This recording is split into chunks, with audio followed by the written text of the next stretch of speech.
We're here with Paul Lloyd. Is that the correct pronunciation of your second name? That is the correct pronunciation. Get me. I would hope that you guys, if anyone, would pronounce it correctly. It's Welsh. Whoa, really? Whoa, I'm not Welsh. Mike's Welsh. I'm not Welsh. I am, but I've never met a Lloyd before. It's pretty. Even in Wales, it's a pretty rare name. Like if I meet a Lloyd, they're related to me. Fair enough. Shouldn't it be something shouldn't it be like Lloyd or something like that if it's Welsh? I don't know. Those, the Welsh they're an interesting people. They are. That was very political, and we have a lot of Welsh listeners, so they will appreciate that. Yeah. No. I'm a big fan of Gareth Bale. I'll put it that way. Who are you, and what do you do? I am the producer at Meteor Entertainment for Hawken. I am in charge of essentially delivering Hawken to market and all of the other pieces that are connected to it, like our website and our store and anything that's connected to Hawken and so basically that experience. So I get things done. Were you at Gamescom? I was at Gamescom. Oh, we didn't meet you. That's a shame. Were you guys? Did you guys? I was doing press interviews the whole time. They had me in a small white room, drinking Diet Coke and eating strange German sausages, talking to random press people for 8 hours at a time. Yeah, we were there as well, but I don't remember you. Were there other people doing interviews as well? There were. So it was me short straw and got someone else. Oh, is there a short straw on the Meteor team though? I can't say that. Oh! That wasn't a no. I'm sorry. So how long have you been with them since day one? Since it was a tiny team, or? Pretty much, yeah. I mean, I came on board in February of 2012 when there was 8 of us and we were all in a basement. So magical times. That was basically like it was me and 7 other people in a basement in Seattle, and then the Adhesive team was like eight guys. Damn. down in Pasadena, and it was before they'd even had a studio. Damn. But you guys still had game footage out by then, right? I mean, I remember seeing and it looked almost as good as I'm sure it's come leaps and bounds from where it was, but I remember it still looking distinctively like it does now, and still thinking, wow, that looks awesome. The word that the phrase that we use is visually disruptive, right? And so our first trailer was designed to be visually disruptive, and that was 6 guys in a garage working. They'd all worked together previously on a team called Project Offset for Intel. Right. And when that project closed, they all got together and basically decided that they wanted to make Hawken, and they worked out of a garage together, putting that gameplay together in a video, and then put it on the internet, and it just blew up. Yeah, but it's like living the dream, though, right? So you're like, shit, let's get the idea together, let's get the guys together, let's just do this thing and see what people think, and then suddenly here you are now. It's we're coming up to 2013. There's tons of hype behind it. You guys got a lot more money than I'm guessing than you did started out behind the project now, and a much bigger team, I'm guessing. We're able to pay the bills now. I was about to say that's rock and roll, but then you went and ruined it. That we're able to pay the bills. That's not rock and roll. Well, I mean, yeah. I could put it a number of different ways. Like, are there hookers and blow? Probably not. All right, now you're just destroying the illusion. Yeah. At least I haven't been privy to any hookers and blow. But once again, that's not the same as saying it hasn't happened. That's. But I mean, E3, right? E3 was really big for us. We had a big party where it was like our coming out party. We were really making a big kind of. It was our Cinderella moment, right? E3, I think, was our Cinderella moment, right, where it pretty much became obvious to the rest of the world that we'd gone from indie darling to indie fairy tale, right? Mm. And Hawken at that point was on the big stage, and it was competing with the big boys on the E3 floor for some of the same awards. You guys are everywhere I look, on every website, on every magazine. You're just if this is your job, you're doing a good job. You earn your salary, so. Since that first video, I was like, I am wet for this. Yeah. So. Well, right. let's not pull any punches. No, I'm like. We don't. This could go much. Let's not go any further down the rabbit hole with that. But yeah, I mean, Paul makes a good point, though. I mean, you guys have really like you said, you have become media darlings and very much in the center light. I think that we're all very grateful, and it's a wonderful place to be, right? Where you have a game that's so visually stunning that it's easy to get attention. You know, the first thing that happens when most people see Hawken is they just immediately go, "What is that?" Right? Right. And it's so different to anything that's out there right now. Like you immediately, even though it's an FPS, right? You immediately know it's different from other FPSs because you're like, "What's going on here?" Like I'm inside of this machine, right? You know, so immediately people want to look and watch and see what's going on, and then they see the mechs and they're like, "Oh my God, it's mechs!" You know, and there's definitely, I mean, especially among the gaming culture, like mechs have a sweet spot, right? Right. I'll remember Mech Warrior, Mech Assault, and Phantom Crash, Armored Core. Yeah. For whatever reason, mechs just have this special place in gamers' hearts. Because we all grew up with Transformers, right? And we all secretly wanted to be a Transformer. Well, or not like a Robotech, you know, we all wanted to pilot a robot, right? Right. I was going to go back even further. Like, forget Transformers, like Voltron and Robotech, right? Yeah, you know, I grew up watching both of those shows. Notice how no one said GoBots. Nobody wanted to be a GoBot. Sorry, GoBots. Yeah. Wah, wah. We are a mech game like Mech Warrior, but we're closer to the experience that you would get, say, playing Counter-Strike or Call of Duty, right? So, what games directly would you say have inspired Hawken's playability? Would you say it would be Call of Duty and a little bit Mech Warrior? Would you say, I mean, there are other games that have really inspired what you wanted Hawken to be, you know, be similar? People would like anecdotally be like, well, it's a bit like this game if you're trying to describe it to someone who's never played it before. I would say the gameplay has mostly been influenced by other FPS games like Counter-Strike or Call of Duty or Battlefield. So fast, right? Like fast, efficient, brutal. A faster pace. The interesting thing there is, though, that we strike an interesting balance between the speed of those Call of Duty games and what we would consider a necessary mech experience, right? Because if you played the game, you immediately know that you don't move like a human does, right? Like you move around in Call of Duty or Battlefield, and it's all very fluid and very quick and very twitchy. Mm-hmm. And Hawken has that speed, but at the same time, you're very, very aware that you're in a mech, right? The way that it moves. You've still got weight and like a feel of like necessary clunkiness behind you. Exactly. Yeah. There's a sense of necessary weight, right? Like you know that you move with purpose, right? So that when you take a step left or a step right, it's not as simple as, you know, there's more of a commitment when you make movements in Hawken. The way that I look at it, right, is when you think about how fast combat engagement takes place in different FPSs. On one end of the spectrum, you have Call of Duty, right, where like literally the second someone sees you, it's like half a second later and you're dead, one of you's right? Dead, like one of you is dead, like that. Someone is not leaving that conversation. You know. If conversations were had with bullets, someone's walking out alone.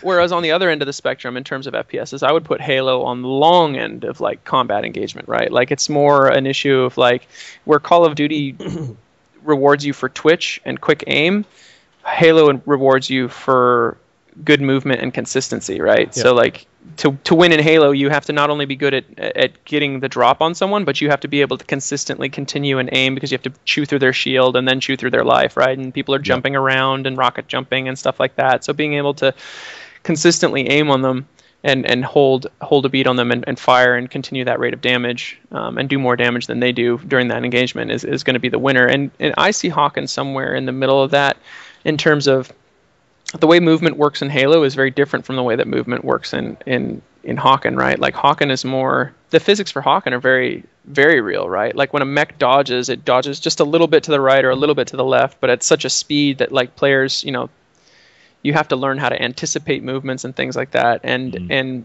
what you were talking about, we were talking about that engagement where you're getting hit with barrages of rockets. Like we want you to know that you are in battle. We want you to feel that adrenaline, right? So like you're not dead in just a second. Like I mean, okay, if you walked into a crowd of 5 mechs and they all fired at you at the same time, yeah, it's going to end pretty quickly. Yep. But in one-on-one battles, what we're going for is this sense of like real engagement, right? Like you are face to face. It's very visceral, like you were saying. Like you're face to face with your enemy, even if that they're at long range. There's this kind of like it's almost like tank battles, right? Like tanks are like, they're firing at each other from range or close range, and like it's personal. They can take hits. It's knockdown, drag out, right? No one is going to come away. Very rarely do you come away from a fight unscathed. So my first experience in the closed beta was a death match, just all on all death match, and I joined the match halfway through. I ended up winning by a long way, but the reason I was doing it is because but no, check it out. I was going into my fight, and it's almost like that gentleman's agreement. You see a mech, we're both going, that he sees me, I see him, we go towards each other, we start opening up with long range weapons. I'm darting in and out of left right, timing my dodges to dodge his rockets, and then that instant that my weapons start making contact with him, I boost in the air trying to outmaneuver him. And this isn't like a fight in Call of Duty, which would have been over, like you said, in seconds. This is an ongoing tactical. I'm dodged behind this building, recharging, waiting for my heat to cool down, dodge back out, blah blah blah. It was a constant trying to outwit each other almost. It was awesome. And I don't think any other FPS or any other game really kind of put me in that position that like Hawken did. And it was doing that straight out of the box. It wasn't like a case of how do I play this properly. It just felt intuitive to really plan my steps. You've touched on something that's really important to Hawken gameplay, and that's exactly what you're talking about, is that there's an element of strategy to it that doesn't exist in other FPSs, right? Like where in deathmatch, for instance, because of the fact that like what you were talking about, where you were like in that battle with another mech, right? The other thing that a player has to keep in mind is that while your battle is occurring, everybody else on the map can see you. Yeah. Right? You light up as soon as you boost or fire your weapons. So for that whole time that engagement is occurring, you're basically advertising your presence to the other mechs on the map, the other players there, right? So the thing that has to be constantly present in your mind is, I need to finish this engagement and have an escape route planned, right? Right.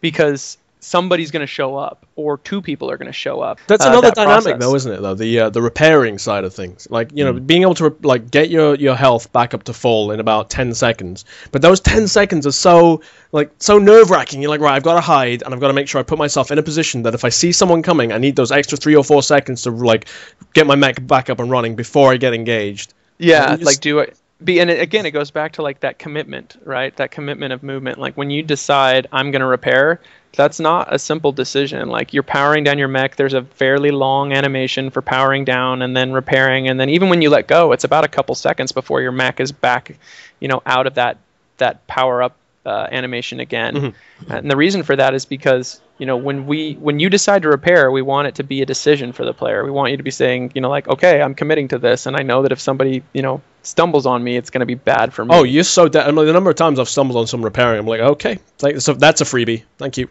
Essentially, you stumble on somebody repairing, they're dead. Oh yeah. So we said earlier on, Mike and I were saying how, in our opinion, the coverage of Hawken has increased exponentially since Gamescom and E3 this year. It's gone through the roof, and presumably with that has come more funding. And on top of that, there's added pressure, surely, from the fact that you now have investors.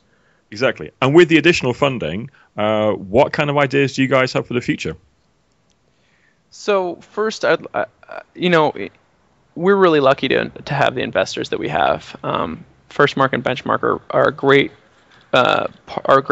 great venture capitalists to have at your back, right? Because they have some experience in this. This is not their first rodeo. We want the game to be right. One of the great things about a free-to-play game is you don't have to look at it the same way that you look at a retail game, right? It's not. Sorry, go on. Yeah, it's not all or nothing, right? When you think about a retail game, it's all or nothing. Like when you release it, if it doesn't do well, you can't go back and continually redo things, and it just doesn't work. You've lost your initial momentum. Whereas with a free-to-play game, it's a game as a service, right? We can continue to tweak and refine and change, and find that balance that resonates the most with our players. And then really focus on those things and make the game the best experience as possible. I'm kind of old school in that way. In that I think the best way to make money is to make a really good game. Damn right. Fair enough. Yeah. And I think we all share that mentality that the game experience is first. If the user experience is top notch, if people like the game, they're going to come back and the money will come. So although monetization is something that we actively are working on, and there's definitely science behind it. We don't just sit around and play with numbers. We're actively looking into how we want to do those things. Are you taking notes from the other current free-to-play games that are coming out? Will it be a case that you really have to invest maybe 10, 20 times the amount of time to actually get anywhere compared to if you were paying for the product? Right. So we definitely want to avoid the pay-to-win stigma. That's something that we just don't want associated with our game. Yeah. It's something that's hard to do, I'd say, because there's always a vocal minority. I'm sure that if you go to any games forum, regardless, you go to League of Legends forums, and I think we can all agree that League of Legends has probably one of the fairest, if not the fairest, free-to-play models out there. No, definitely. Yep. And you're still going to see people shouting pay-to-win. It's the nature of the beast. This happened because I didn't buy something, instead of saying this happened because I suck, right? Like most people aren't gonna go there first. Are you listening, Mike? You should be taking. You're a jackass. You're an absolute jackass. I'm gonna name the game Gibson apart from Need for Speed, and I will destroy you. But it happens, and so one of the things that we want to make sure of more than anything else is that our system is fair, right? Like I think it's really easy to do that. Like, I think I can't name any names, but I think that other games out there, they miss the point, right? They miss the idea of like, if you make it so that a player has to invest like 200 hours before they can buy one item, whereas a player can spend $20 and get all of those same items. Like, think about then you create for the player, like you create a value system where you say, I think that your time is worth X amount of dollars. Like I think that 200 hours of your time is only worth $5, right? Whereas if you look at League of Legends, right? Like if you're playing League of Legends for a pretty good amount of time, like I'd say the average amount of time to earn a champion is 20 to 30 hours, maybe less than that. And people seem to think that system is fair. Like I think that it's a good starting off point to look at those things. Like we're still tweaking our rate of accrual for our in-game currency, but we definitely want to make sure that we reach a point where it's fair. Like we don't, obviously the last thing we want to do is make it so that you can just earn everything right away, because that's going to shoot us in the foot. We're at the end of the day, we are a business. We need to make money. If we want the game to stay around, and we want to keep providing a high quality experience for players, but at the same time we need to make it fair so that people are making the choice, right? They're making a choice to purchase something as opposed to feeling forced, right? Like no one likes to feel forced. It's a dirty feeling. Where's the design aesthetic come from for the Hawken mechs? Because they are different. Like they don't look like anything I've ever seen in I would not look at one of those, the Hawken mechs, and think, that looks a little bit like something out of Gundam, or that looks a little bit something out of like Transformers. They are completely and utterly their own thing. Where? What? How? The biggest influence for the Hawken style guide is a Japanese tabletop IP called Maschinenkrieger, which means machine warrior, basically. Right. Sounds German. It is German, yeah. Oh, that's why I was going to say. You'll see a lot of influences from there. I mean, they're not one for one, right? Like they definitely are different in their own way. They're unique to Hawken, but you can see there's a breach of copyright waiting. We just ripped off Maschinenkrieger. That's how we did it. You can see the etymology. You can see where the mechs came from. Okay. And the style is very, very unique, right? Like there's a bunch of other influences as well. Like a lot of the '80s movies, like Blade Runner, for instance. Like if you look at the levels, Andromeda, for instance. Damn it! That was my next question. Ruining my. Can I ask you the question and then pretend like? No, I'm kidding. You can. I'm going to pretend. Okay. So, Paul, I noticed first of all, when the first time I ever looked at the video of Hawken, that hey, your environment looks awesome and unique. Please tell me, where did you get the idea for such wonderful design and levels that were unique from? Did that convincing? Did that sound like I was? Well, yeah, you totally rolled on the tongue. It was awesome. Mike, it's interesting. You should ask that question because I have an answer for your question that you asked. It's like you are in my head, ready for me. Yeah. No, yeah. I mean, a lot of movies like Blade Runner were also influences for the way that we build levels. If you look at Andromeda, for instance, you see it's a very like, it looks like an Asian ghetto from like Southeastern Asia, right? But like a futuristic Asian ghetto where everything is very like vertical and packed, tightly, densely packed. And the building style is very, very much something out of like, something you would see in like a ghetto in China or Korea or Vietnam. Not something that's easily relatable to something in U.S. architecture or United States, Western or even European architecture. But they look gorgeous as well. Like just outside of the fact, the design aesthetic, they actually looked super richly detailed, and that this could be in any other game. But let me rephrase that. They are good enough to be in any sort of game. Do you know what I mean? This isn't just something. They don't look like backgrounds that have just been thoughtlessly textured. This could be an environment. I could envisage going inside that building, or playing a different type a game where the idea and the concept is something based around such buildings that you see in some of these maps. They look fantastic. I mean, where do you get the time, and who do you have on the art team that is so talented that they actually bring these things to life? So Kang Lee, our creative director down at Adhesive, one of the founders of Adhesive, is...